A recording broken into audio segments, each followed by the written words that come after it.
at the University of Johannesburg. Could I please get a hands up from a member of the audience if you're able to hear me clearly, just so we can continue with the rest of the presentation.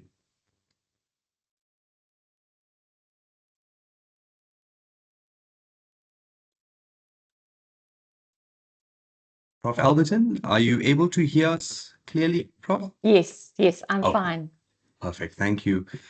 Okay, so once again, colleagues, I hope that you all are well and welcome to this workshop, which is hosted by the Research Capacity Development Unit at the University of Johannesburg.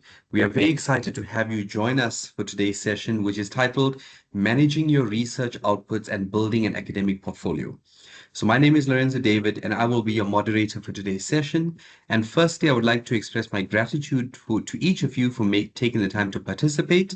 In addition to Prof. Alberton, who has graciously set aside some time to facilitate the session for us, we really appreciate you accepting our invitation, Prof. Before we get to introduce the facilitator for today's session, I'd just like to go through some housekeeping rules for the session.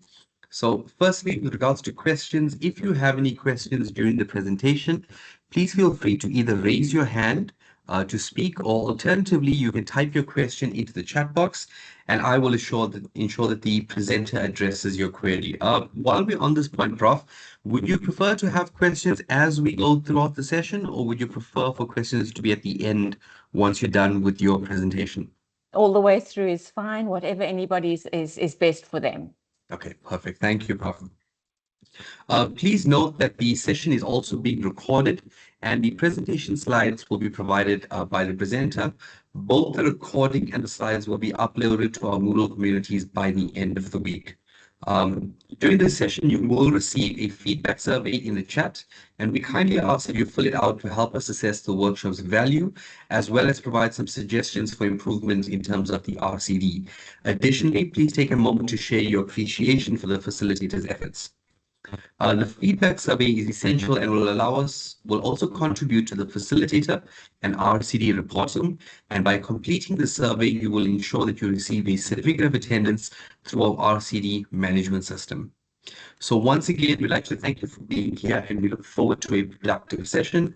And I just would like to introduce our facilitator today, Professor Ruth Alberton, and go through her bio. So Professor Ruth Alberton is an NRF-rated scholar with a focus on postgraduate development support. She obtained her master's cum laude and PhD degrees at Stellenbosch University. After 17 years as a lecturer, she is now a consultant and has presented development workshops on a range of research-related topics at universities in South, Central Africa, and in Belgium. She is an extraordinary associate professor affiliated with Stellenbosch University's Business School and the Center for Higher and Adult Education. Prof. Alberton's research interest in her doctoral education, postgraduate supervision, and research development. She has co-edited 3 peer-reviewed books in the higher education context, and Prof. Alberton has received awards for teaching and research and 2 international awards, one for review and a shortlisting for Article of the Year in a Q1 journal in 2024. So with that, Prof. Alberton, thank you once again so much for accepting our invitation. We're really looking forward to today's session, and I hand over to you. I'll stop. Thank you. Thank you so much, Lorenzo, for your kind words and your introduction. And thank you to the rest of you for prioritizing your own development by attending this workshop.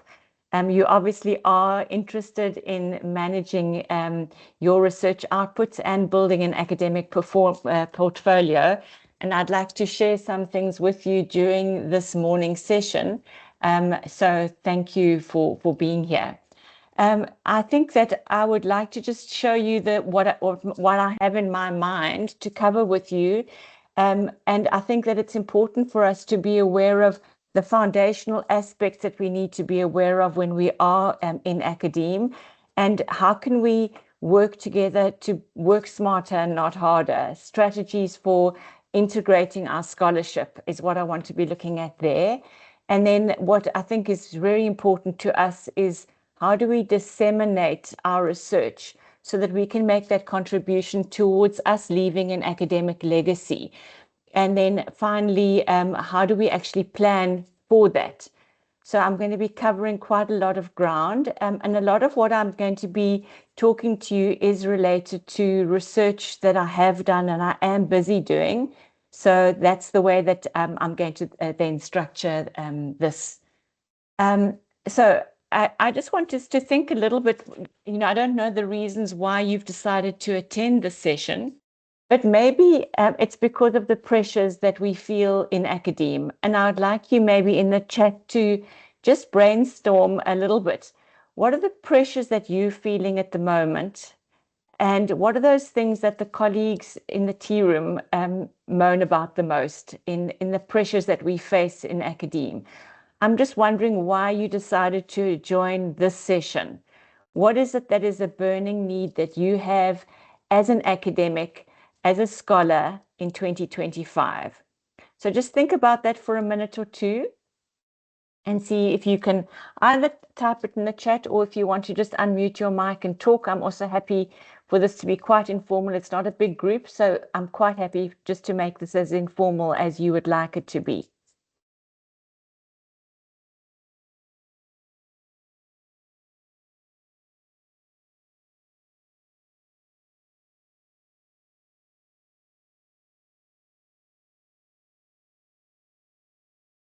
Anybody want to say anything?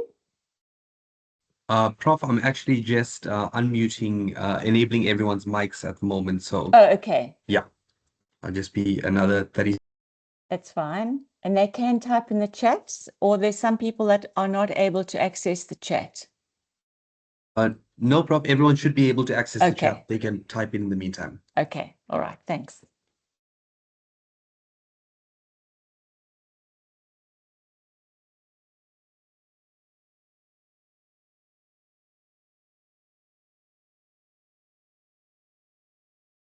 Okay, colleagues, all of your mics have been enabled. So please feel free to unmute yourselves, or alternatively, you can type in the chat. Maybe I can get us started off if that's okay, Prof, in terms of why we felt this topic was important.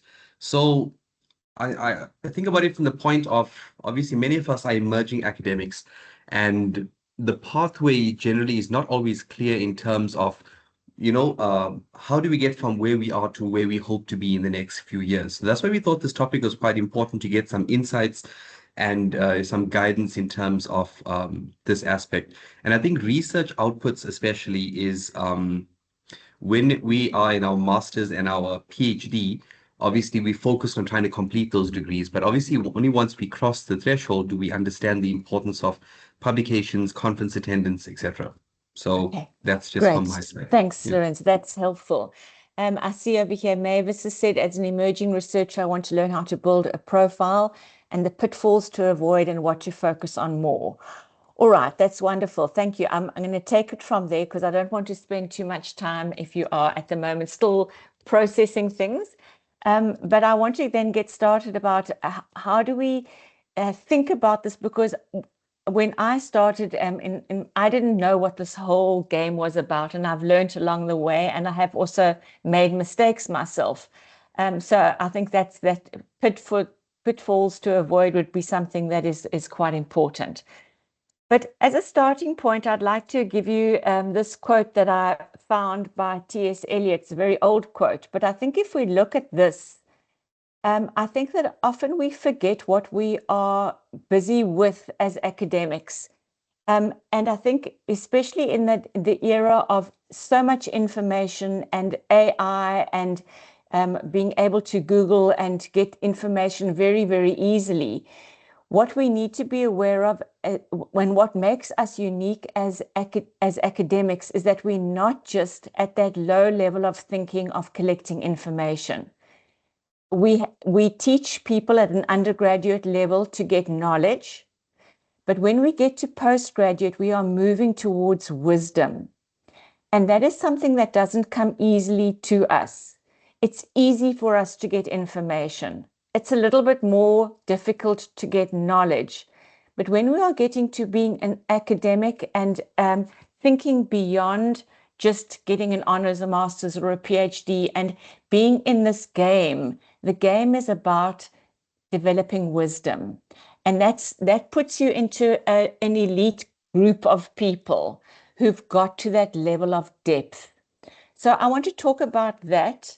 And you'll see a lot of what a lot of what I'm doing my research on as well. And what is really important for academics is to get to high level thinking. So I'm taking that and I'm going to be then talking about the foundational aspects, strategies, how to disseminate to leaving that legacy. Remember, when you have got wisdom, it is when you can really make a rich contribution. And that's what we should be aiming towards as academics. And then how do we plan to get there? So the first thing I would like to do with you is just to give you a little bit of an activity to think about your own life and where you are wanting to go. Because hopefully if we have got a clear picture of where we're going, it'll help us to plan more effectively. So I want you to think, if you had to talk to yourself in 20 years' time, what is it that you would like to say you have achieved? In other words, what now would you say is your goal for 20 years' time? Think about that. You don't need to share. This is just for your own own eyes there. Okay, so if you've got your someday goal, what is your 5-year goal? If your someday goal in 20 years' time is XYZ, what would you like to say you've achieved in 5 years' time?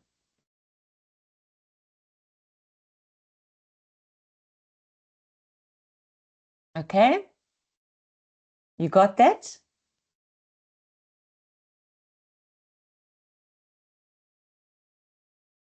If you know what your someday goal is, your 5-year goal, what would you like to say that you have achieved in 1 year from now, in August 2026?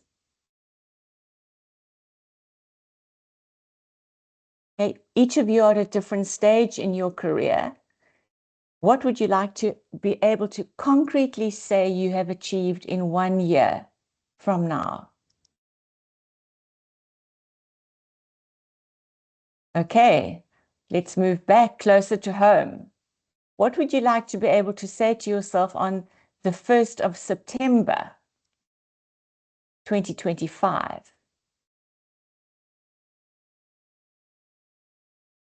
What would you like to say to yourself by the end of today?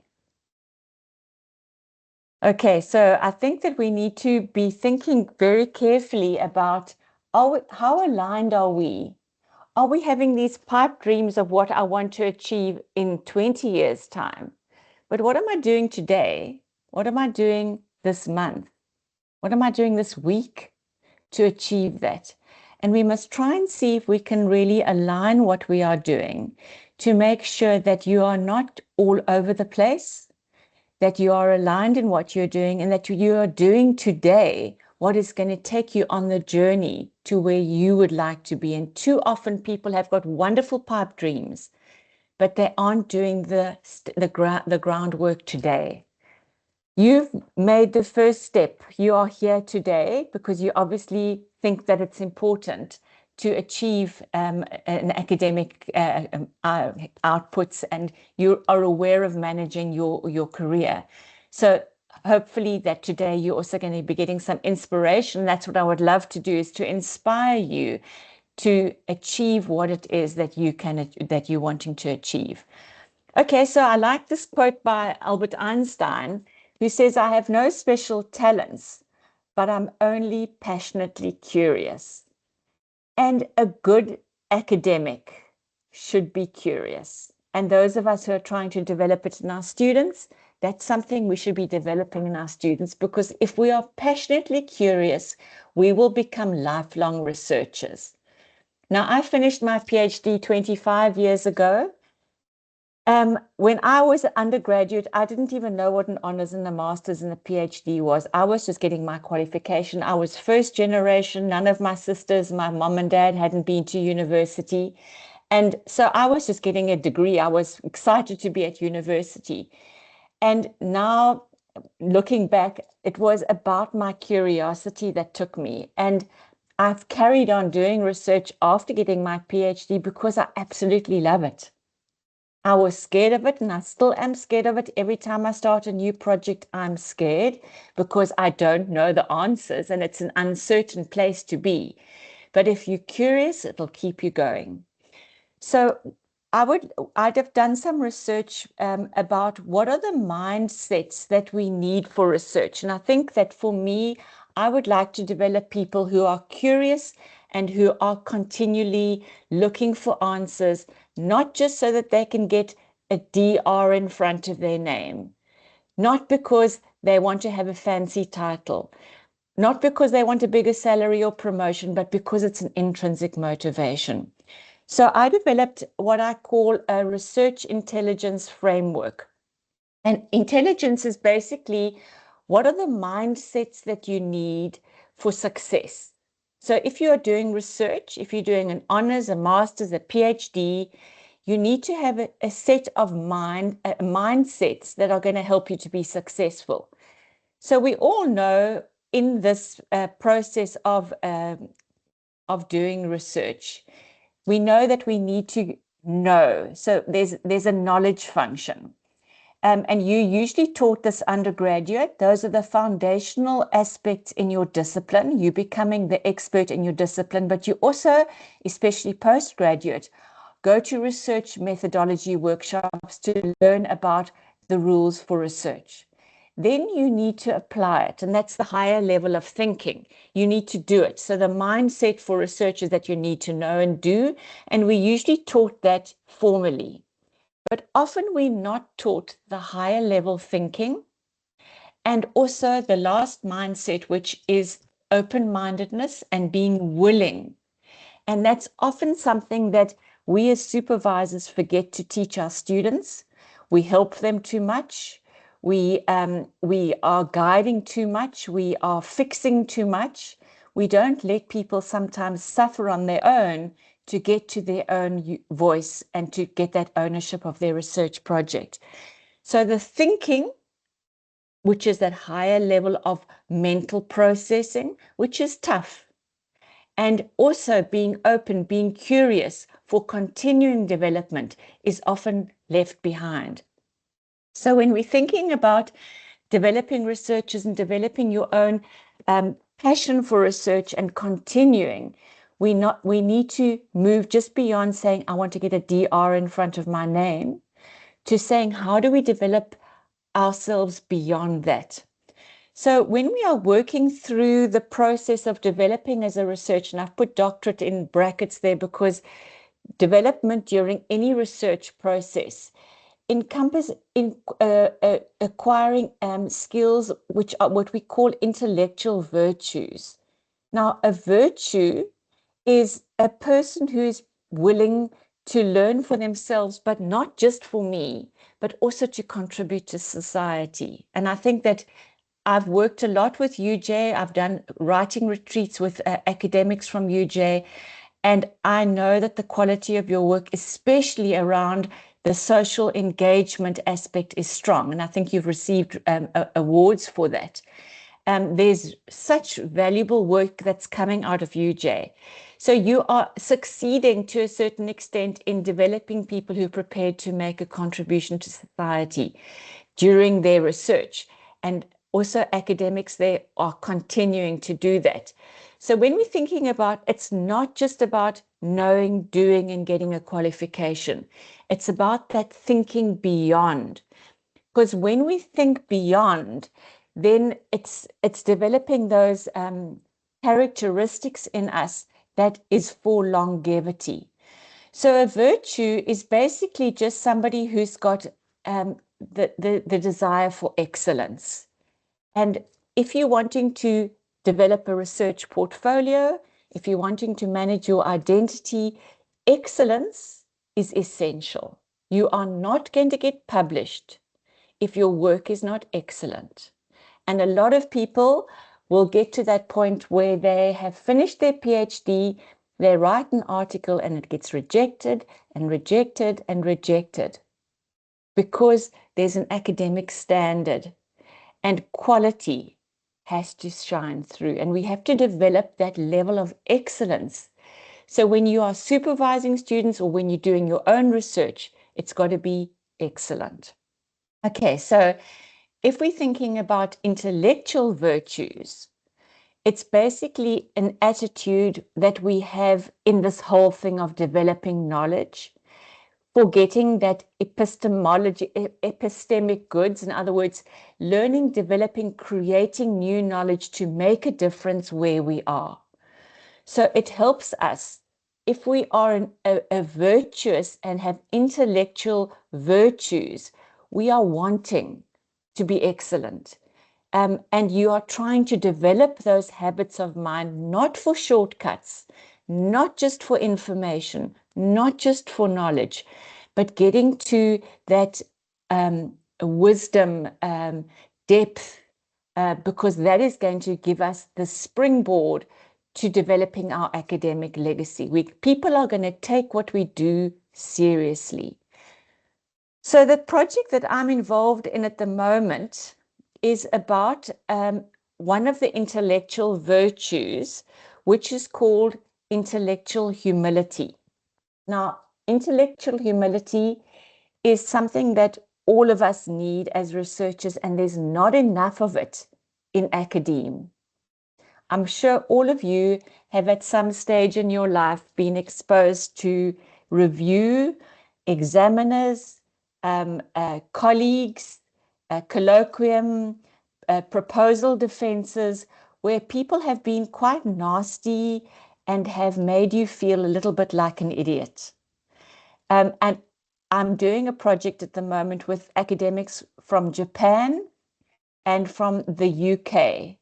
And it seems as if everywhere in the world, there's a problem with people who are not intellectually humble.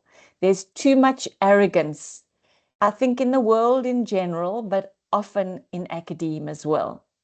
I actually spoke to somebody who is living in China, and he said that there is a website that has got more than 11,000 people called nasty supervisors. So it seems as if arrogance is something that is a characteristic that we need to be aware of in research and in academia. And I don't know what your experiences of that. But intellectual humility is not saying that I know nothing. Intellectual humility is actually a balance between being aware of our strengths and aware of our weaknesses. So intellectual humility is something that we actually need for continual growth. Because if you are aware of your strengths and aware of your weaknesses, you're going to be open to listening to others, open to new knowledge, open to your own development, and you are going to then be able to grow. If you are arrogant, it means you often are stuck in, this is the way to do it, and I'm not going to listen to other people. And as academic, we need to be always open, curious, wanting to develop more, wanting to learn more, and not being stuck. So it's basically looking for opportunities to balance throughout our life cycle. And it's all role players. So students need to be open to learning. Supervisors need to be open to learning from their students as well. From colleagues, from reviewers, from examiners. It's part of the process of being an academic. So it's basically having proper pride, self-esteem, being confident enough in your abilities, but being open-minded, discerning, making sound judgments, also making sure that you have got that autonomy, that I can make a decision, I can work independently, to eventually getting to that wisdom, okay? That wisdom, that being open and saying, I can grow, and I've got something that's not because I'm so clever, but because I've been through a rigorous process that people can look at and criticize, and you can give an account for it. Okay, so I've said a couple of things now. Are there any questions or comments?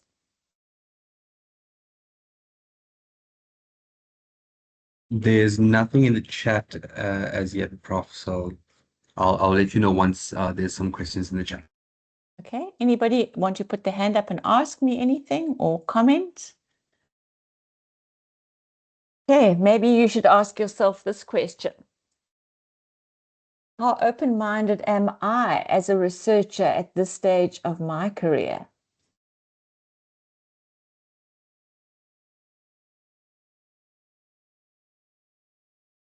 Also, how much time do you take to do a stock take of your personal and professional development?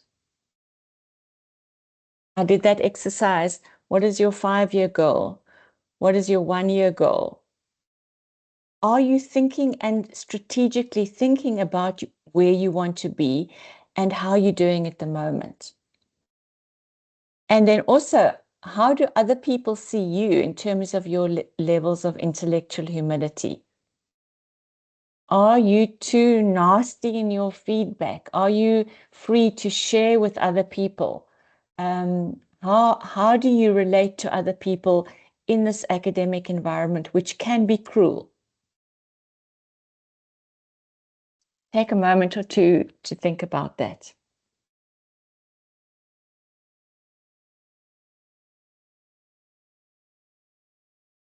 Okay.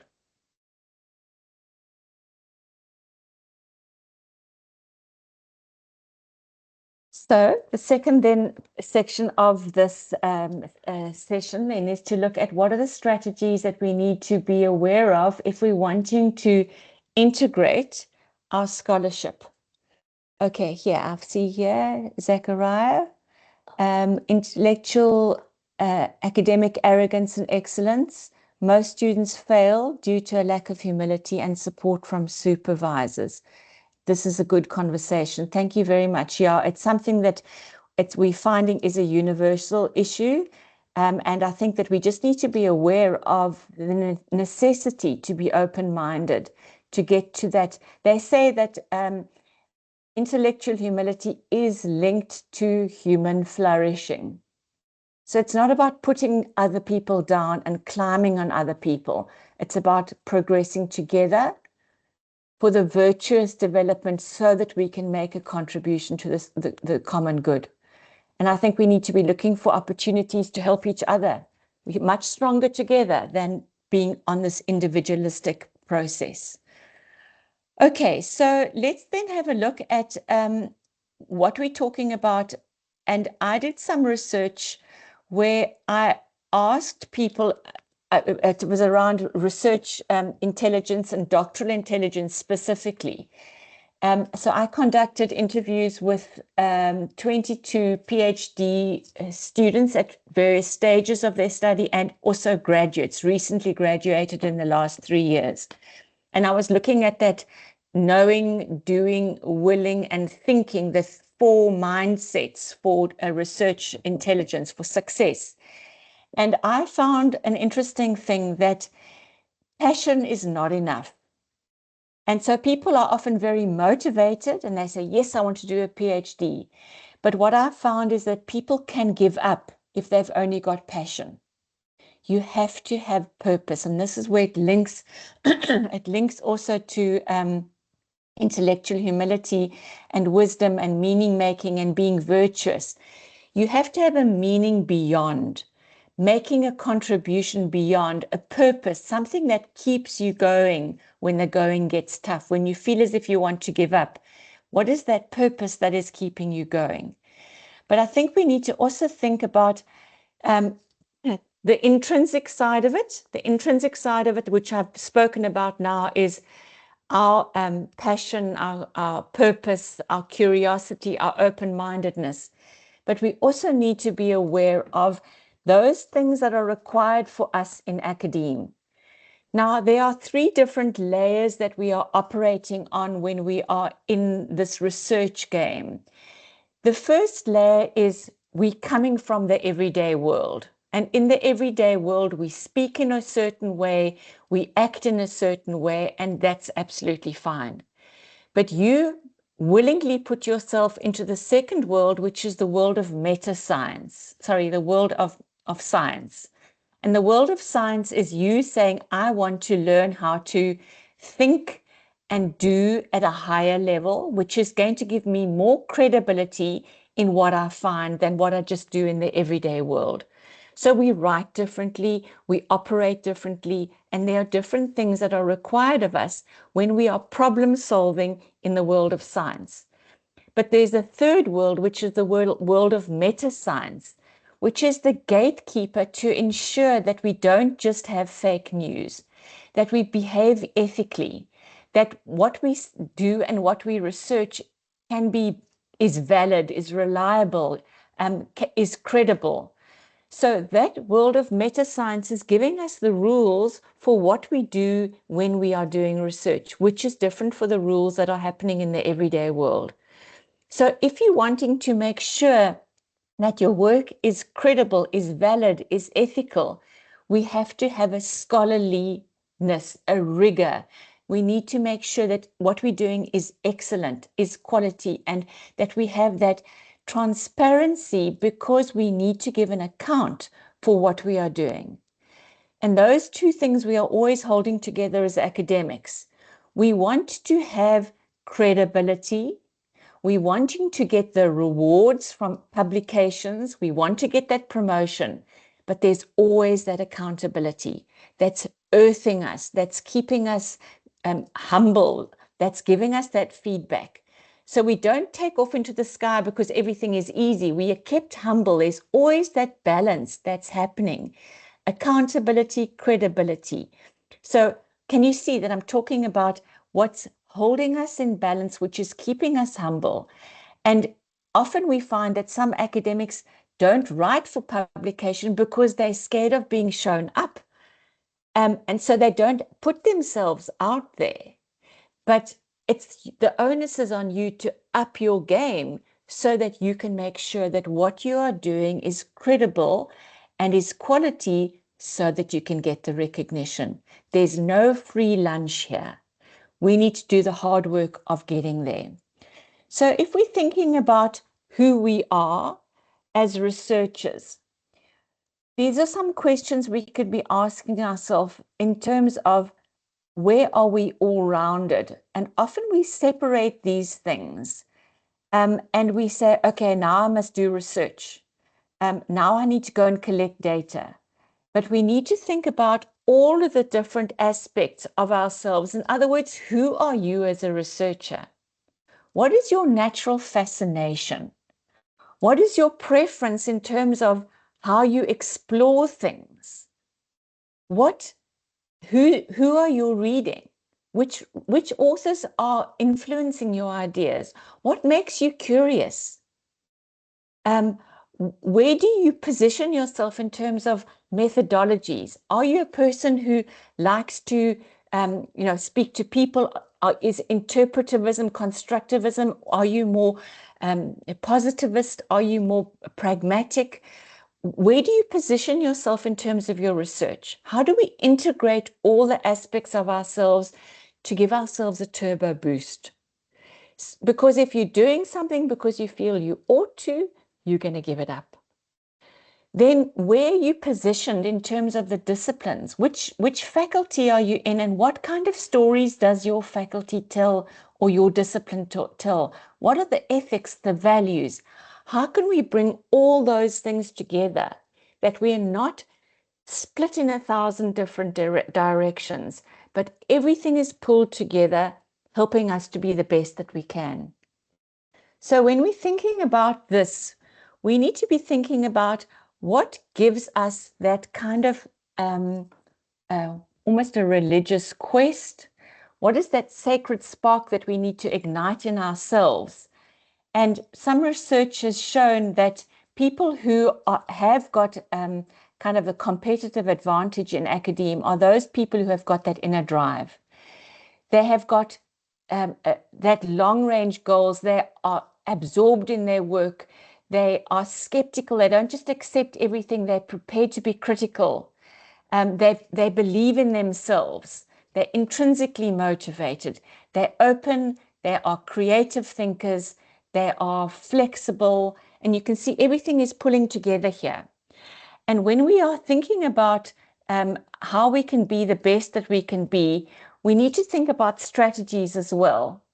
And there's some research that has shown that we need to have what we call K strategies and R strategies.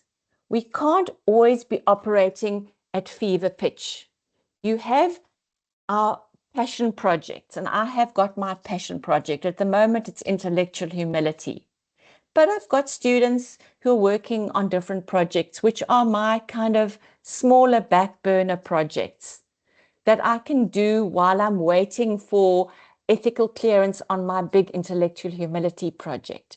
So always think about, where is your focus? How can we strategically put things together that we can be getting to being more effective as researchers, and sometimes having your projects where you go for high impact factor journals, but other projects which maybe are collaborative, where you're learning extra skills, where you target lower ranking journals. We all have different things that we can put together in this process of developing our research expertise. So when we're thinking about doing high quality work, Vernon Trafford and Shosh Lesham talk about the various aspects of a doctorate, but this can apply to also to quality research, is that we need to be aware of various aspects. Yes, we need to be aware of things like, the technical aspects of a thesis, or if you're writing academic articles, we have to write according to the guidelines of a journal by word count, layout of the journal, but that's low in terms of scholarship interpretation and innovation and development. We need to have good theoretical perspectives that shows your scholarliness. We need to do our research well. Yes, that shows innovation. But the thing that is really the thing that makes our articles accepted is if we're doing quality research, which is linked to making a contribution, critiquing, conceptualizing, developing frameworks, making conceptual links, because then we are showing things that are novel. And when you are wanting to either do a cum laude master's, a good pass your doctorate, or get your articles accepted, you're going to have to get to that high innovation, high scholarship, high interpretation, and high innovation. So that's what we're wanting to do in this process. And it just shows you that these aspects over here show high level thinking, high level quality to get to that level of I'm making a solid contribution. So in this process, then the ladder almost goes, yes, we're doing an honors, we're doing a master's, we're doing a PhD. When you finish your PhD, you need to move to thinking about publication. You need to move to working with supervision, to getting to funding, applying for funding, and then getting promotion, obviously. And then the other thing that I just want to touch on quickly, and I know I haven't got enough time to spend a lot of time on that, but we need to also be thinking about NRF rating, because that is a national level. It's not just university based, but it's a national way of getting to evaluate people on a system beyond just what the university. So that's kind of the next layer in the level of benchmarking yourself against academics more nationally and internationally. And it does give researchers that credibility and recognition for work that they have done. And that is usually based on an 8-year cycle. And you need to prepare a kind of a portfolio for yourself, and it's based on your research outputs and what your research focus is. The thing that makes you passionate is a really good strategy to follow to get you to that position where you can be rated as a scholar based on your outputs. So it's not just saying, well, I've got a PhD, I've arrived. Unfortunately, the stress carries on if you're wanting to be in academia, because there's always ways that we can challenge ourselves to get to that higher level, because that's going to eventually take us to being leading international researchers. So if you're young, apply for Y rating. That's great. You get a certain amount of funds to help you to develop your niche. So you must be strategic in the way that you take on students to supervise, attend conferences, all of those things to develop that thing that you are passionate about, the thing that you want to leave a legacy about in your career. Okay, are there any questions about this?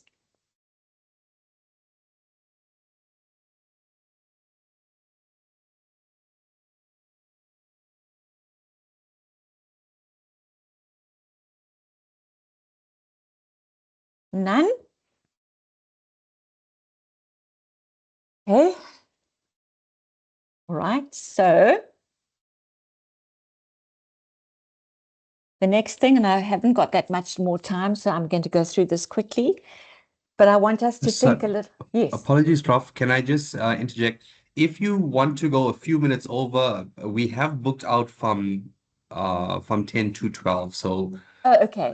yeah. So that's fine. It's Okay, so completely up to you. I'm Thank you. rushing a little bit because if I can take a bit more time, I thought I needed to finish by 11. All right, so let me carry on, and I'll slow down a little bit. Thanks. So I think this is the part where I can talk to you a lot from my own experience, because I have been rejected many times, and I have just recently been shortlisted for, as you saw in my bio, I was shortlisted for Article of the Year in a journal which I absolutely love. I've always read it, and I've always hoped one day I would get accepted in this journal. And I wrote this article on doctoral intelligence, and it was rejected 3 times. I sent it to 3 different journals, and they weren't interested. And then I sent it to the journal that it's Higher Education Research and Development. And it went through 2 rounds of review, and eventually it was accepted. It was a hang of a birthing process to get this article accepted. And I thought, it was rejected 3 times. I've been through 2 rounds of review.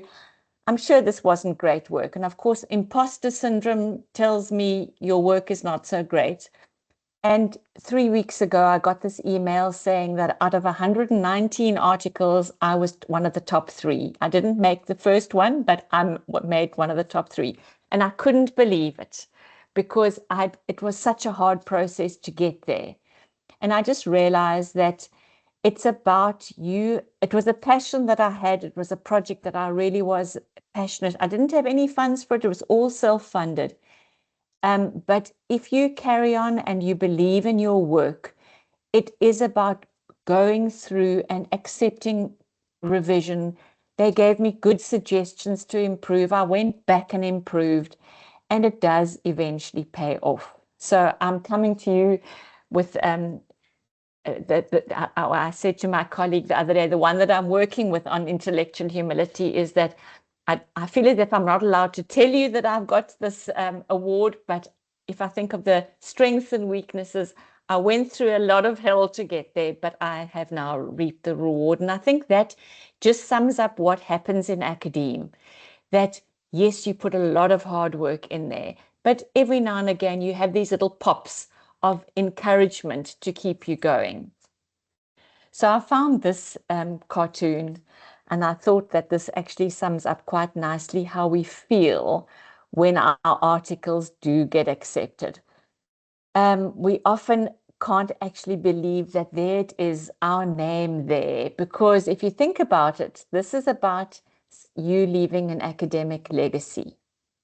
That's also scary, because sometimes I look at some of my articles that I published 20 years ago, and I think, oh, how embarrassing. I was such a new researcher then, and I wouldn't do it the same now. But that is what academia is. It's building one idea upon the other. Okay, so for a little bit of inspiration, I have got on my bulletin board here, which is next to me, this saying, which is inspired by and adapted from Toni Morrison, who's that well-known author. She said, if there's a book that you would like to read, then write it. But I'm saying, if there's an article that you would like to read, then write it. Think about something that is fascinating to you that you haven't got the answer to.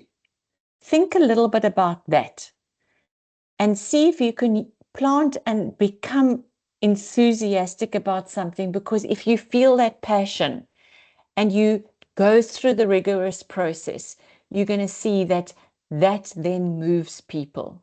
Okay, so if there's an article that you would like to read, then write it.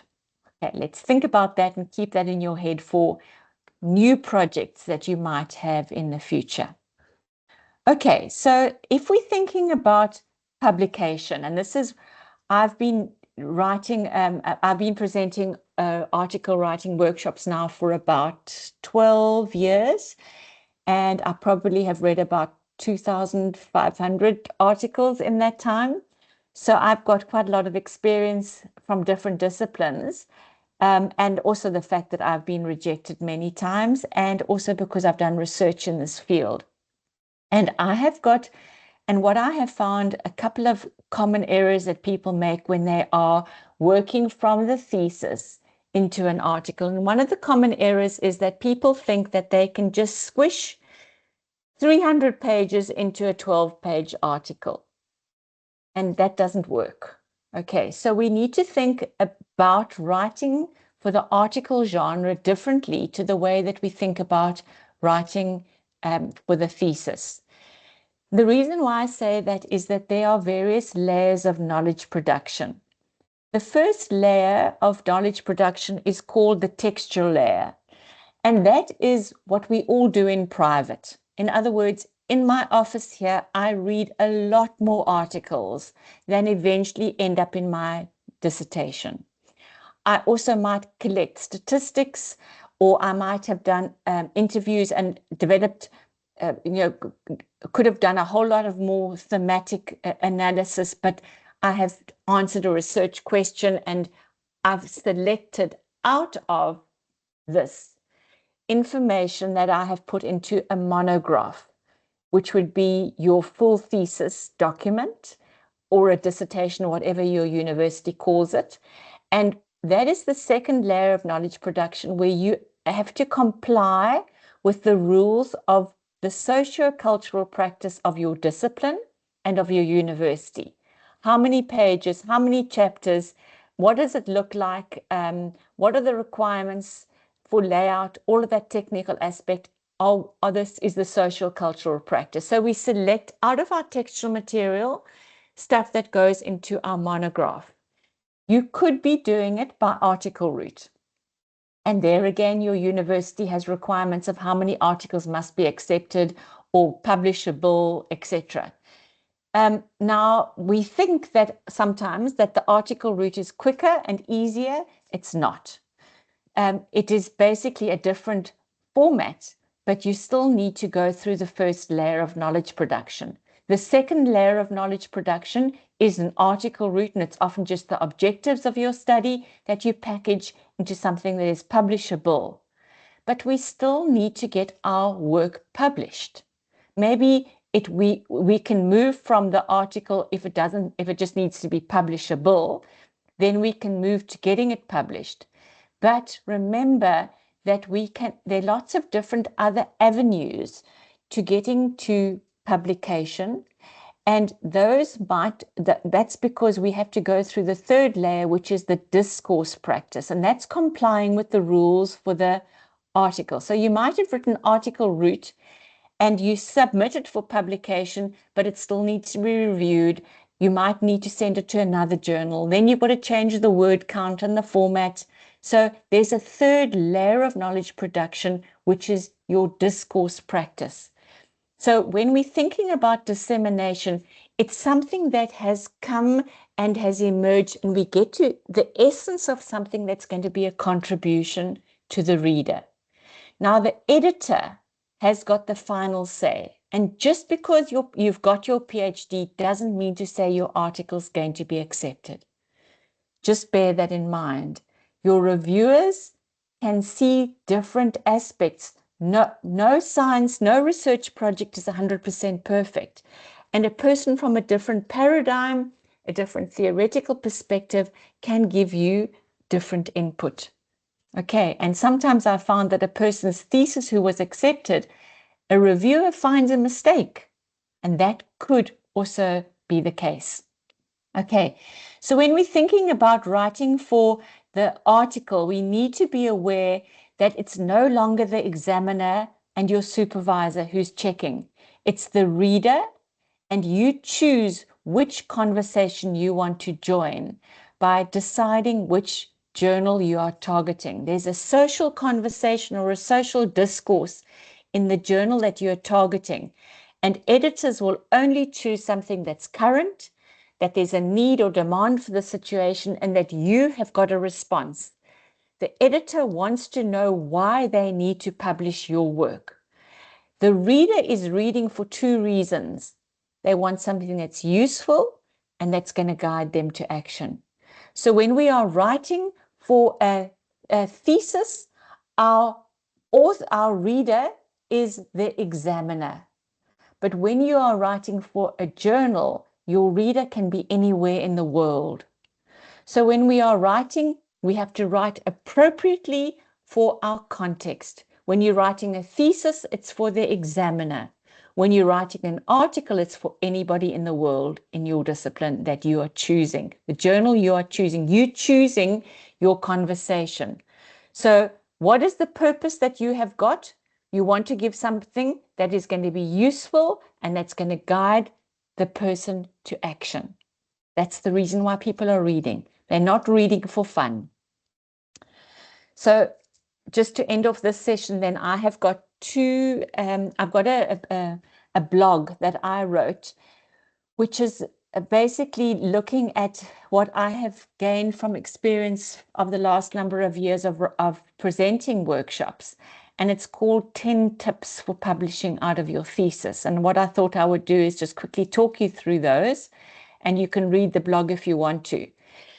But the tips that I've got for you is that you need to make sure that originality shows. The editor doesn't read your whole article. They only read your abstract, and you've got to make sure your title and the novelty of your research shows in bright lights. They're not going to accept something that's just a description of what you've done. They want to see that this is novel. There's a demand for the situation.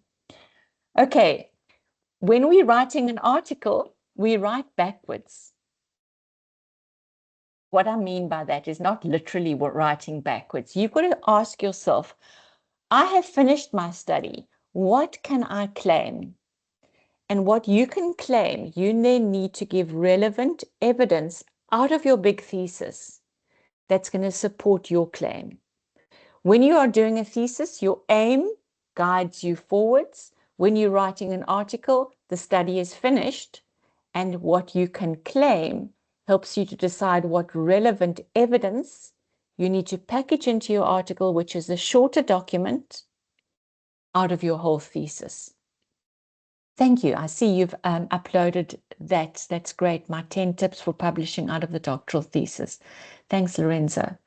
Your argument, or what you can claim, is extremely important, and it helps you to guide what you select out of your thesis. That's relevant evidence so that people can feel this is a credible contribution. Remember, nobody has to read your article. You've got to make sure that it's a pleasant read and provide your reader with useful information. You need to craft the text appropriately for the genre. Don't write according to the monograph anymore. You can't just cut and paste from your thesis. You can use material out of it, but you can't just cut and paste the introduction from your thesis and put it into the article. Not going to work. You haven't got enough words. Always write with your audience in mind. Choose your journal first, then write your article. And see if you can cite somebody in the article. They love it if you do that. Be comfortable with culling. You can't just squish everything from 300 pages into 12. You've got to be open to saying what is relevant, what's need to know, and not nice to know. Good writing can't make up for bad science. You need to have both good writing and good science. Okay, we can't just try and write beautifully and think we're going to fudge over mistakes that we've made. Not going to work. You need to write with passion and conviction because you need to believe in what you're saying and state that with confidence and an authorial voice. And also being aware that that whole thing of accountability and getting the rewards, those two things we're holding together all the way through. Okay, so think about these 10 things and keep this blog post with you. It's got a bit more detail in if you want to go through it again. But think about also how you can develop your own thinking and writing and planning for developing your research identity. Make sure that you are working and keeping up that presenting your work through peer colloquia, work in progress. Don't be scared to expose yourself. Present at conferences, present a paper there, because a paper is usually work in progress. It's a more forgiving environment, and you get feedback on your work. Once you've presented it, you can see what people find interesting, and then you can craft it into an article. And try and see if while you are a candidate or afterwards, see if you can try and get your work out there and have different articles at different stages, testing out, thinking about new ideas, things that are in review. Have a couple of strands running at the same time. And remember also that your review process always does build quality, even though we don't like it. It does build quality. Okay, so it's 11 o'clock now, so let me just finish my last section of the work, and then I'm going to give you time to ask questions at the end. But before we think about this, I want you to think, what about your field fascinates you?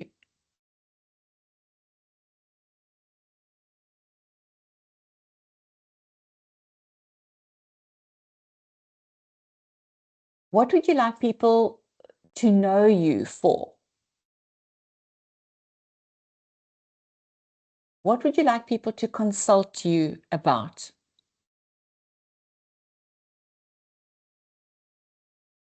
The reason why I'm asking this question is that if we can link our research identity to what we're busy with, we're going to integrate and it's going to become something that's going to motivate us.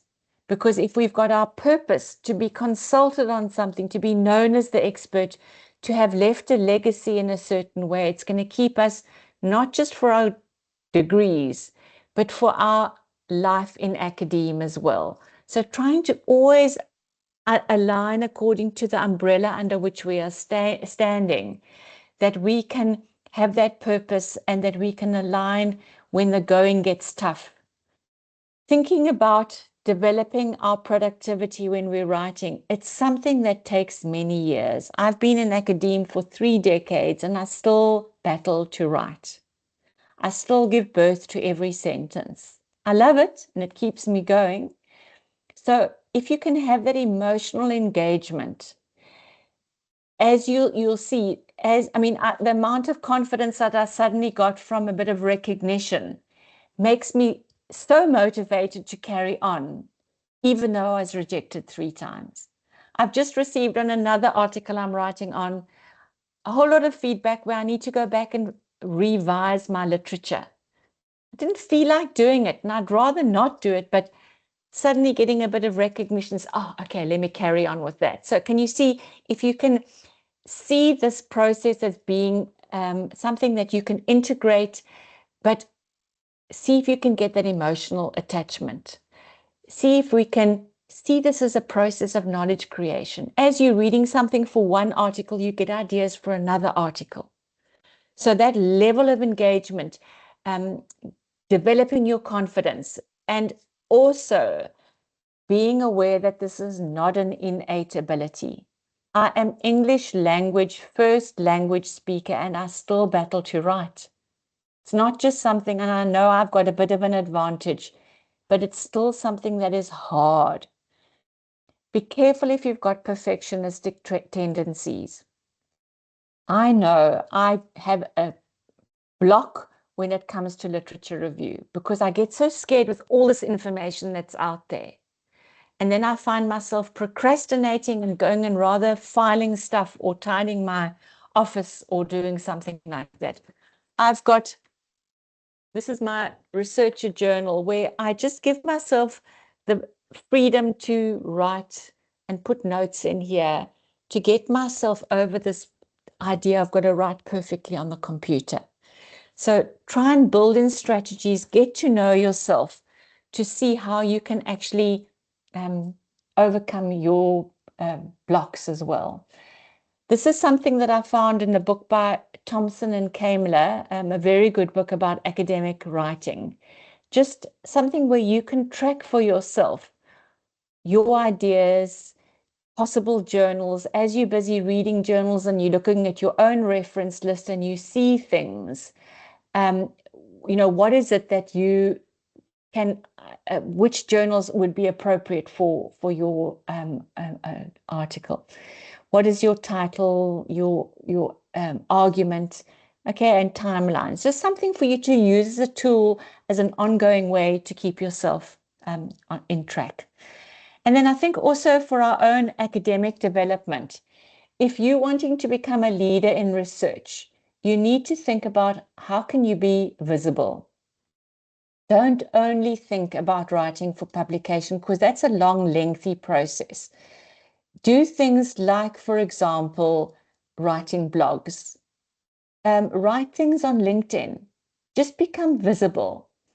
There was a very good article that was written that did research on highly successful early career academics. And one of the tips that they suggested was use a phrase in your research that characterizes your focus. For example, mine would be doctoral intelligence, or it'll be intellectual humility, whatever term you busy, your topic, but try and make it as short as possible and try and use that phrase in your articles when you do conference presentations so that people begin to say, oh, that's the person who is working on doctoral intelligence. So have a catchphrase that makes you visible. That's what successful early career academics do. That's their strategy. Use every opportunity to link their name to their expertise. Then also think about how you can be involved in your discipline, showing your identity, your vision, working with other people, the collaboration. How can you share your work in progress across different platforms, working with people who are junior, incorporating students in your work, co-authoring with people, giving joint responsibility. All of those things are also going to make you a leader in your discipline. And then also think about yourself as being active at the heart of your field with spin-offs for yourself as well as to the social good. And here again, we're holding two things together. I love this seesaw metaphor. Accountability, and you're going to get that reward. Being active, contributing, but getting that academic identity as well.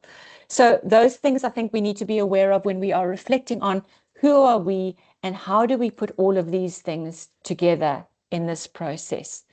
So I've incorporated in your slides, but I'm not going to take you through this because this is a tool that I want to leave with you to work through by yourself. It's called a personal development planning tool. It was developed by Deli Elliott, who's actually one of my colleagues on the Intellectual Humility Project.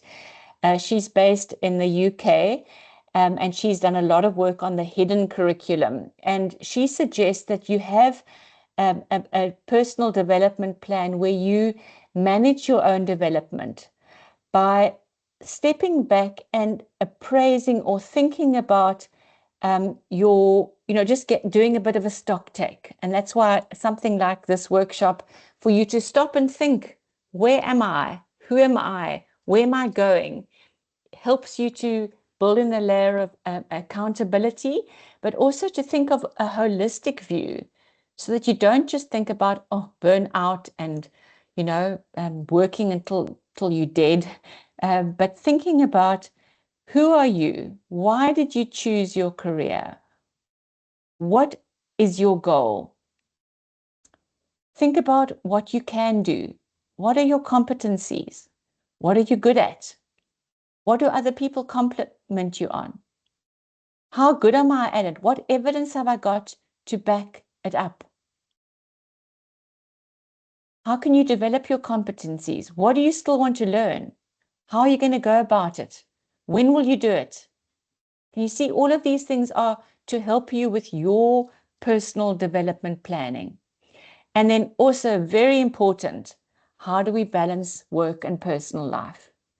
Because there are too many academics who burn out, and we haven't learned the skill of working smarter and not harder. Where are your time wasters? Where do you put your boundaries up? The successful academics know what to prioritize. They know how to work smarter. Are you pleasing everybody? Or are you doing those things that are important so that you can sustain yourself? Paying attention to work-life balance. We've all got lives out of academe. We're going to burn out if we don't look after those.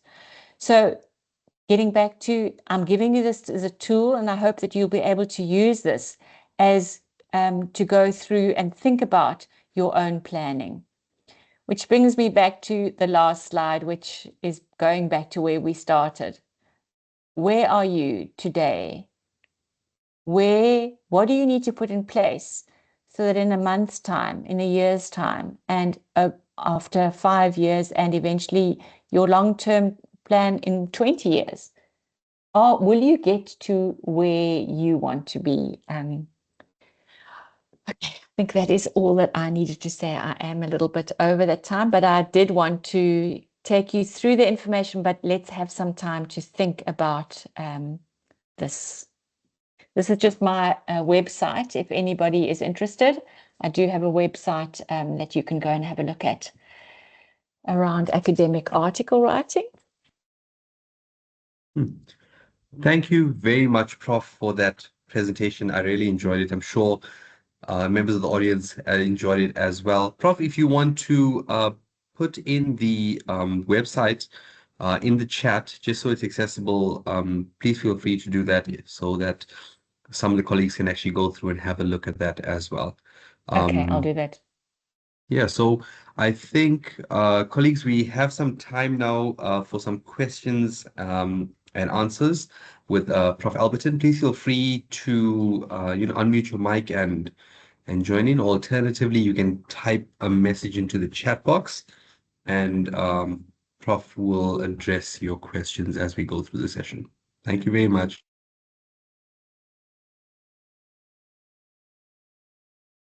I put some things over here for you just to think a little bit about if you want to.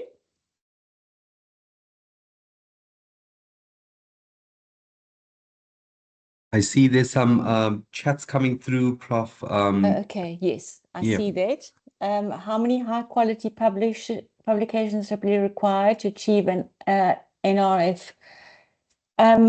I'm not sure about you can go onto the website, and I can actually I can pop that into the message as well. I can pop in the website. There are different criteria for it, but maybe if you wanted to find out about, let me just quickly get this for you. Okay. I've got the website for you where you can go and read up about that, the NRF. But let me just explain to you the process. There are criteria for the different layers. So the layers that there are, the A rating, let me just go back to that slide. The A, B, C, P, and Y. I can actually get it for you. Well, I won't go there now. But so each different one has got criteria and it's an 8-year cycle. And what you need to do is you need to upload the number of articles. It's not really about the number, it's about the quality. They ask you about the impact factor, the citation rate, all of those kind of aspects count. So you would need to upload over an 8-year period all of your publications. It's a portfolio that you put together. In other words, you need to write a motivation. You need to show what your focus is, and you have to upload 5 articles that are your best. So it would be at least be 5 articles. Anything beyond that, they don't look at, but 5 articles you upload that obviously are under a similar kind of umbrella, which is your focus as a researcher. And then it goes to an internal review, usually within your discipline at your university. You get feedback on that. Then it goes, once you made the changes, it goes to the university level. They look at it, they give you feedback. Then you submit it to the NRF with 3 names for reviewers. One of them needs to be international. Then they need to, it's not a character reference. They need to read your 5 best articles. And they need to write a report based on your research. They have to do almost an analysis of your 5 articles. So they look at your motivation, they look at your CV, and they look at your 5 best articles. And based on that, they will put you, you've got to say keynote speeches and all of those kind of things, which probably wouldn't be applicable for a young researcher. So that, as I say, there are different criteria for the different levels. Okay, and then the international people would then rate you according to all of these things. So a leading international scholar is very, very rare. They are people who've done really groundbreaking work. It's often easier for people in the hard sciences to get that than in the social sciences. An internationally acclaimed researcher would be somebody who is regularly asked to be a keynote speaker at international conferences. An established researcher might not have an international footprint, but has a national footprint. So that's what the NRF rating. Okay. Prof, I see there's a hand from Dr. Sampson. Dr. Sampson, yes, you can unmute and go ahead, please, sir. Thank you. Okay, thank you very much. I really enjoyed the presentation and it has left me reflecting. I want to ask a question, but I know it's challenging, but I'm just going to put it and see how we can address that. How can we manage intellectual arrogance when we are collaborating with others to write a book for publication or an article? Okay. Thank you. That's a good question. It's not arrogance. Arrogance is a negative. Okay, so if you are humble, in everyday, almost the biblical sense or the philosophical meaning of humility is often us feeling that we are not worth anything. You know, I can't do it. I'm humble. I'm not so great. But intellectual humility is not that. So intellectual humility is in the knowledge project. So all of us who are in the knowledge project have got choices. And if I go back to that slide that talks about intellectual humility, if you have got too much intellectual humility, then you are going to be servile. So it's saying, please just tell me what to do. I haven't got a voice. Just tell me, I will be obedient. I can't make decisions. So being servile is I will bow and scrape to everybody. If I'm a supervisor, I will fix my students' work for them. If I am a student, I will say yes sir, no sir. If I'm getting a review from on an article journal, I will just try and please the reviewer. That's too much humility. I become timid. I lose my own voice. I lose my own identity. If you have too little humility, then you become arrogant and you're closed-minded and you're in a rut and you're not open-minded. You're not prepared. You're not curious, my way or the highway. And often you find people who are arrogant they do not allow other people's ideas. They do not release other people. They are nasty in their feedback. And those are the two extremes, too little or too much. So intellectual virtue is around the median or the mean, which means that I have got an appropriate recognition of my strengths or in a realistic, because nobody can be perfect. I haven't got all the answers. If I'm a good researcher, I'm open to that. So it's not saying I'm arrogant, but I have got proper pride in that I've done this well. I've got evidence to support it. I've done this scholarly work. I've thought at a high level. I've conceptualized. I've come to that synthesis, which is part of the normal giving an account for all your steps that you go through in research. That is not arrogance. It's proper pride. It's self-esteem. It's being discerning. It's making sound judgments. It's being autonomous, that I'm not just doing what you say, I have got a voice. So that research autonomy, that intellectual autonomy is not the extreme of arrogance.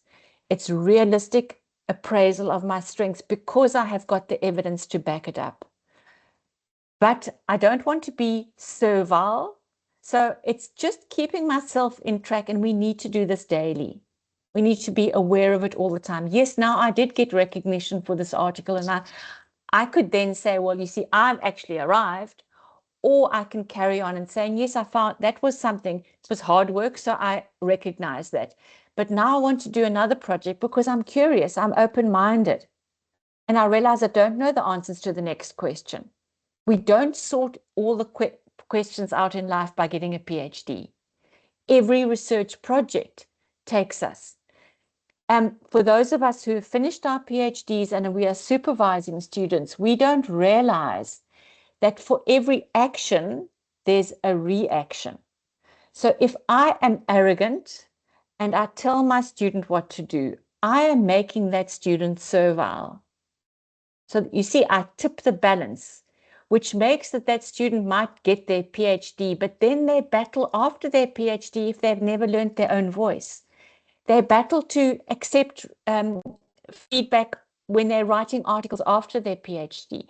They don't carry on developing because they're too scared to, because they haven't developed their own muscle. So supervisors and students, all of us need intellectual humility in this journey that we are on. Does that help to answer your question? Very well, very well. Thank you very much. Okay. Thank you. I see Emmanuel, thank you so much. Thank you. Yes, I'm glad that you're acknowledging this, that rejections are part of the process. And remember, research that we did a survey amongst people who had been on our workshop and whose articles had been rejected. And we asked them the reason why their articles were rejected. And they said, most of them said that they had chosen the wrong journal. So just be aware of that. And it's not because necessarily you've made a mistake. Sometimes the editor has had a special edition and they don't want to focus on that again. Or I had a case where they had a special edition for the South African audience, and it was 6 months later and I'd submitted an article and they wanted to give other people in the world a chance. So there are other aspects, not necessarily that it's your poor quality work. The other thing that I want to let you know is that the publishing houses, that's Taylor and Francis, Emerald, Wiley, they are not academics. They've got a very important role that they play, but they manage the process. So the top layer of the process is the publishing houses. They appoint editors who are the experts in the discipline. But the editors need to comply with the rules of the publishing house. Now, the publishing house makes a lot of money out of us. So we've done all this research, we've paid our fees, we pay open access fees. The publishing house wants to keep their image high because they make a lot of money. And it's the game of scientific integrity. We acknowledge that. They're doing a good job.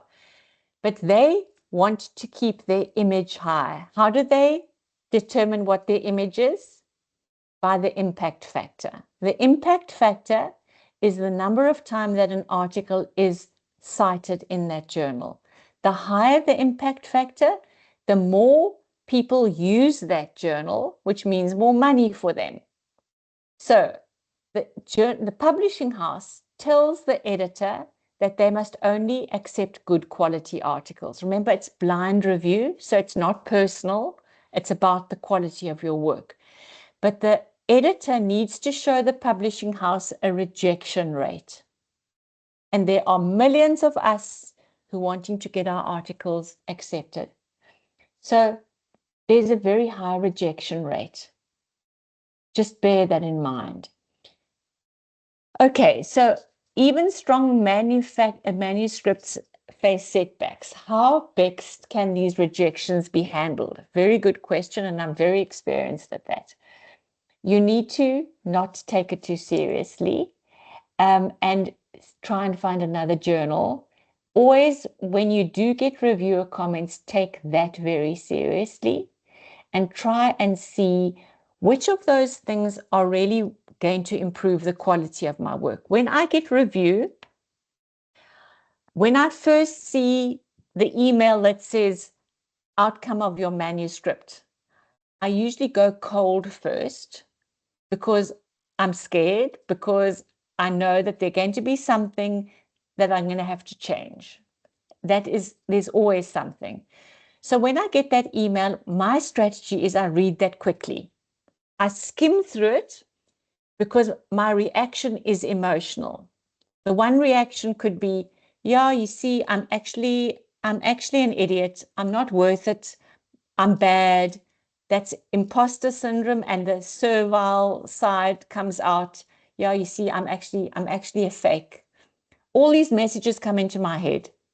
So also other messages, oh, don't feel like going back to it again. It's another emotion. I finished this 6 months ago, and now I've got to go and look at it again, and I don't feel like it. And the other reaction is anger. How can this reviewer say this? They don't know what they're talking about. So those emotions that I have when I first open the email, I scan through and then I put it away. And I come back to it on a day when I'm less emotional, when I've got enough time. And then I read through it in detail. In the meantime, some of those things have settled in my head. And when I can look at it soberly without the emotion, I then cluster it. I do a little bit of a qualitative analysis. These aspects relate to things I can easily fix. It's around technical aspects, it's around spelling and grammar, those kind of things. I do those first, then I get into it. Then I look at those things that are a little bit more difficult, and I maybe need to speak to a colleague about, to consult. And then there are also a category of things that are actually not valid at all. For example, I had a student who was writing an article for a medical leadership journal. And he was saying that coaching is an alternative way to develop leadership in the medical sphere. They wanted him to do a whole literature review on the theories of leadership. He made a case and said the focus of this article is not on leadership theory, but on an alternative way to develop leadership, which is coaching. So I've decided to retain my focus on coaching as a leadership strategy. So they were wanting to be broad and general, and he made a case, a knowledgeable, scholarly case for why he didn't comply. So remember that some reviewers are not necessarily experts, because an editor would choose somebody who is preferably an expert in methodology and in theory, but often the people who are the best are not available, because that we do for free. We don't ever get paid for doing review, and it takes us time to do review. So often you find that reviewers who are the best are not available, and you might just find somebody who doesn't know anything about your methodology giving you feedback, and it could be stupid. So you need to very politely give a rebuttal. Now, rebuttal is not just accepting everything that they say, but giving a discerning response of why, using literature to back up why you have not done what they suggest, and always extremely polite. Another student, for example, was doing qualitative, and the reviewer was quantitative and wanted them to conduct another 20 interviews. But this person then made a case using a reference and said, for qualitative, X, Y, Z number of interviews is considered to be sufficient. So always justify the decisions that you've made. Don't just be, I'll roll over backwards and do whatever you say, because you end up making a bit of a mess of your article. So I think always have a rebuttal form. And I think that's going to be, helps to make the case. I think that answers that question. I hope you're happy with that. Okay, so I want to just put over here, SJR Journal Rankings is a website that you can go and have a look at. I haven't got the whole website, but you can just Google that. SJR Journal Rankings is a very helpful website to go and have a look. And it puts it for each discipline. So if you, for example, are in economics, you would type in economics and it gives you all the journals that are not on the DHET list that are, and their impact factors. And it orders it in terms of things that are global, things that are international, and also according to the impact factor. Please remember, never compare yourself to somebody in a different discipline. So for example, in chemistry, the impact factor, high impact factor might be 8, and in education, a high impact factor might be 3. Okay, so don't compare between disciplines, because there are different rules that apply and different ways that they measure it. So within your discipline, you can get a good sense of what are the high-ranking journals and where can you pitch your work. Now, if it's one of your passion projects, and if you're thinking about the strategy that I spoke about, if it's a strategy project, go for a higher impact factor. If you're finding that your articles are easily getting accepted, it means you're not pushing yourself. Push yourself to a higher level. Being aware that high impact factor journals will have harsh review, it's part of it. And if your articles eventually do get rejected, I know somebody whose article was rejected by the same journal after review 5 times. After the 5th time it was accepted, it's a high-ranking journal. And somebody else also tried that journal, and after the 4th submission, they were rejected. So sometimes it works, sometimes it doesn't work. Okay, but never give up. Once you're rejected by one journal, you go and find another journal. Never, ever give up. There will be a home for your work somewhere.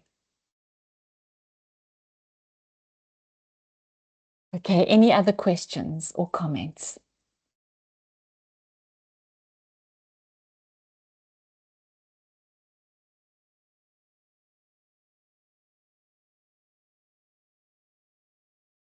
Anybody like to ask a question? No? I see there's a message has come through in the chat, Prof, from Dr. Ariel. Okay, as early career, we are often advised to specialize narrow, right? Publishing one core field. Okay. Yeah, so early career researchers, yes, especially if you're going to aiming for NRF rating, you need to have something that that becomes your expertise. So for me, it was postgraduate supervision support was the umbrella term that I used in my motivation. And I have researched things, I've had students researching things that are slightly unrelated, but because I just need to supervise students. The things that you do learn through all of your different supervision, especially around different methodologies, but it's clever strategy to try and get a narrow down your focus and to be able to justify how everything fits into that.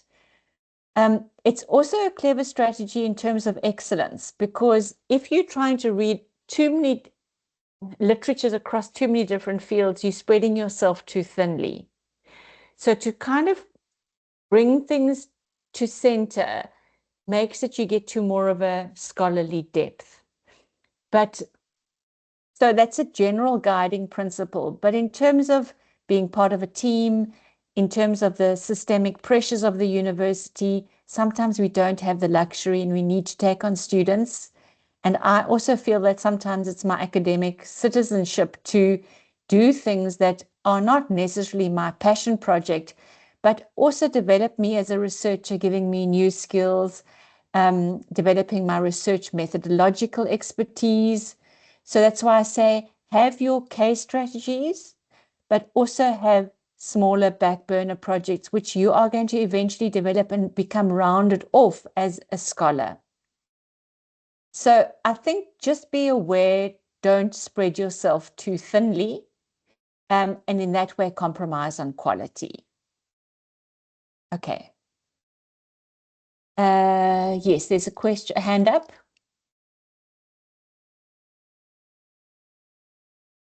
Sorry, the person who's got their hand up, I can just see Ceci here. CB, you can talk, unmute your mic.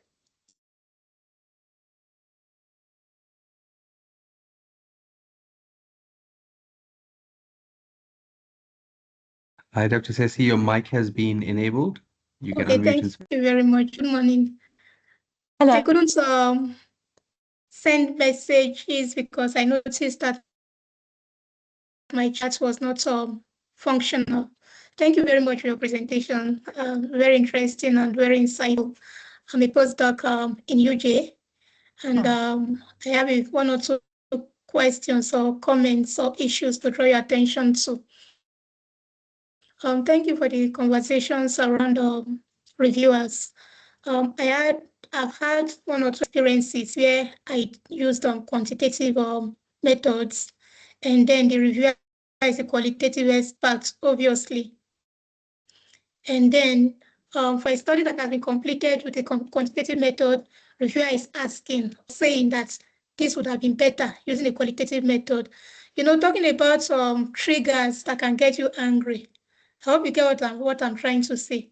So I want you to talk about still try to, because actually some people can actually be very pissed off getting such responses.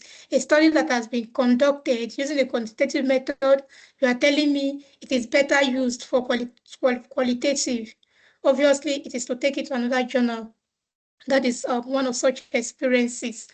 And more specifically, I had some research carried out under an institution that was obviously a government institution in Nigeria, a research institution. What we do normally, for some of our researches, we don't use ethical approvals. Being that they are government funded, we publish to the communities to let them know we are coming and stuff like that. So I had some papers. I also follow that pattern without ethical approval.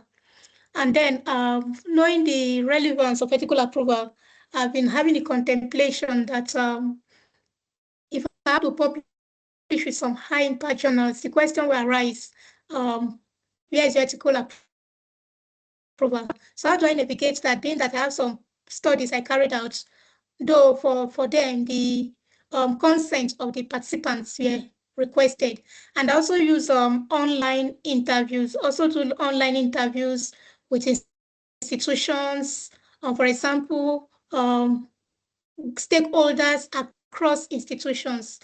I either conduct interviews or I design Google Forms and ask them to respond. And for such Google Forms, I also request their consent. So could that also go for ethical approval for me to be able to access journals? I just want to know your views about that. Thank you.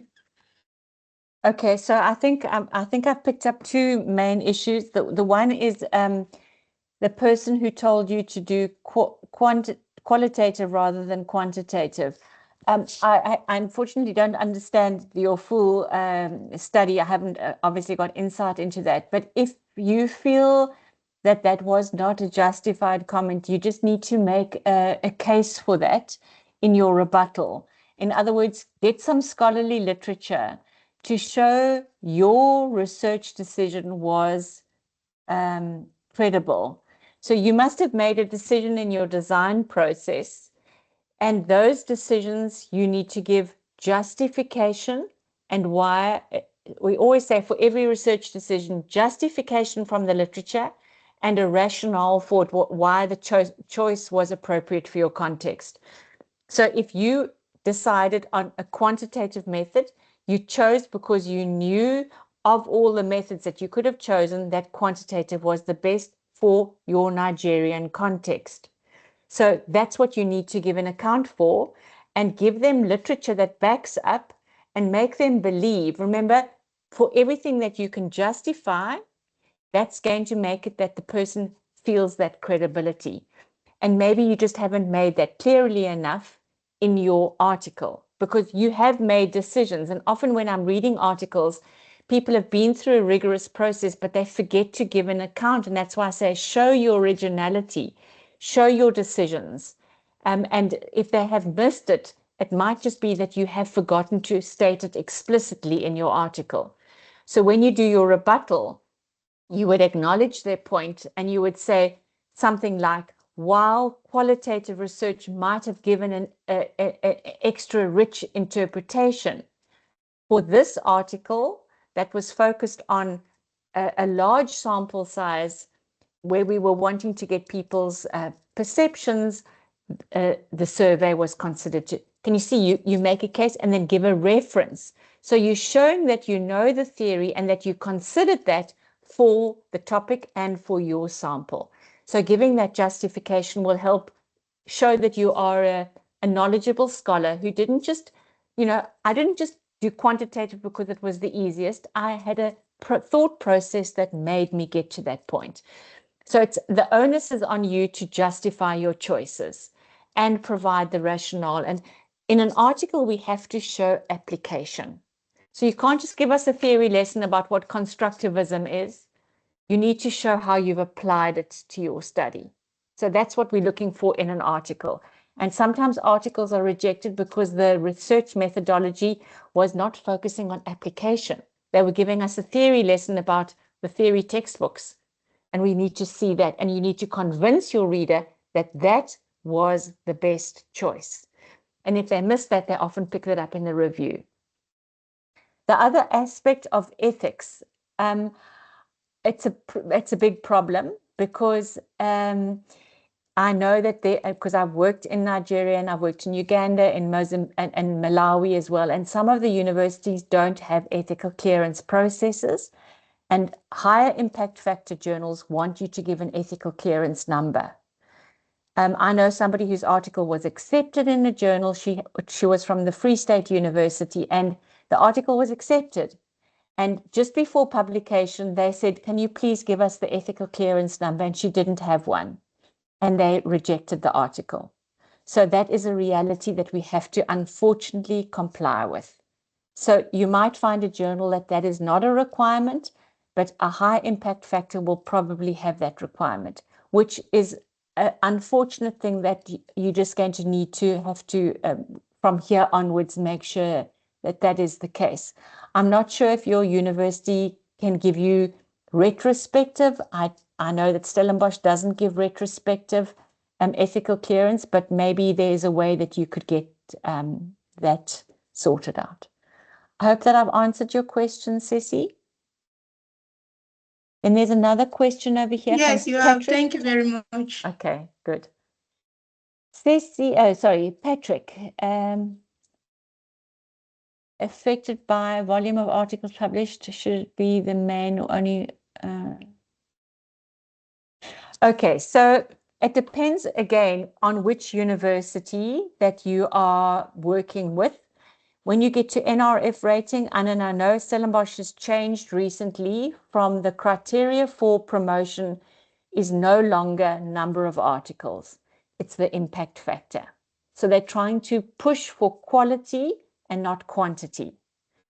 If you're going for NRF rating, they want to know the impact factor, they want to know the citation rate. So all of those things are becoming more and more important. It's easy to publish in predatory journals. Okay, we don't want to go there. Please avoid predatory journals. They mean nothing to you. All right, don't go there. Okay, does that answer your question, Patrick? Hope that that's okay. And then, Christine, I'm afraid I can't answer that question about UJ, and I think maybe Lorenzo, you can answer that one. How long does it take to get ethical clearance at UJ or somebody else? Hi, Prof. So we actually have run a workshop on this. Professor Steyn actually did a workshop. So what I can do is I can find the resource as well as, so I'll email that to the participants as well as put the details for Professor Steyn, who will be best positioned to explain in terms of how long the ethical clearance process generally takes.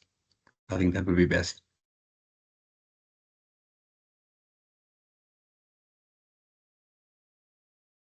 Thank you. I've really enjoyed your questions.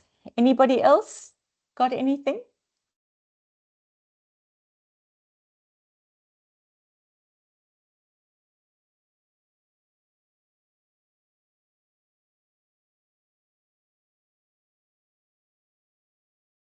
No more questions?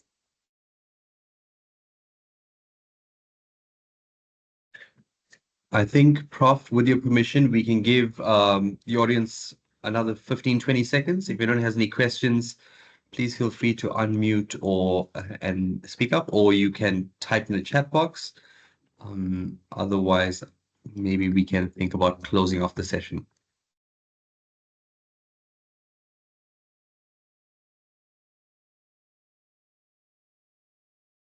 There's some questions over here if you want to think about from almost drawing from the presentation. Think about these aspects about intellectual humility.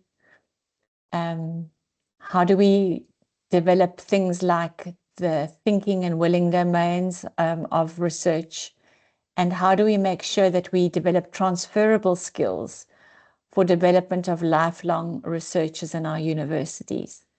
Just think about these things as you leave. I hope that you have discussions with other people around this as well. And also just think also about being aligned in terms of where you are going in your research.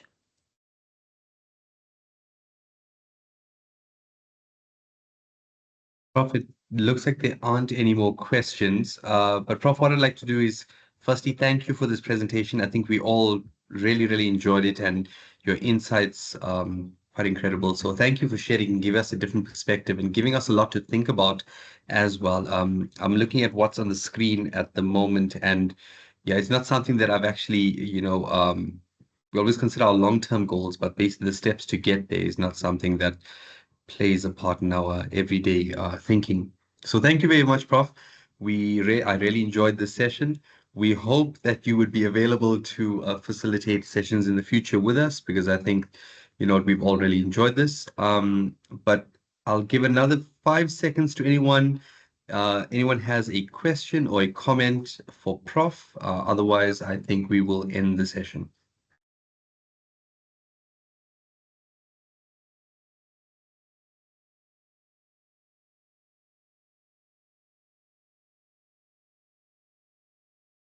I think everyone got their questions out throughout the session. Yeah. Okay. So once again, thank you, Prof. If there's anything you'd like to close with before we leave, before we end the session, or you? Absolutely fine. I just want to say all of the best to all of you, and thank you, Lorenzo, for your excellent organization of this and the great work that you're doing. It was nice to see the program as it came up. So I wish you all the best, and I say, hope that you can all go and manage your research outputs and build your portfolio, and I wish you all of the best. Thank you. Perfect. Thank you very much. Okay, Bye. with that, everyone, I'm going to end the session. Cheers, Prof. Thank you. Bye. Bye.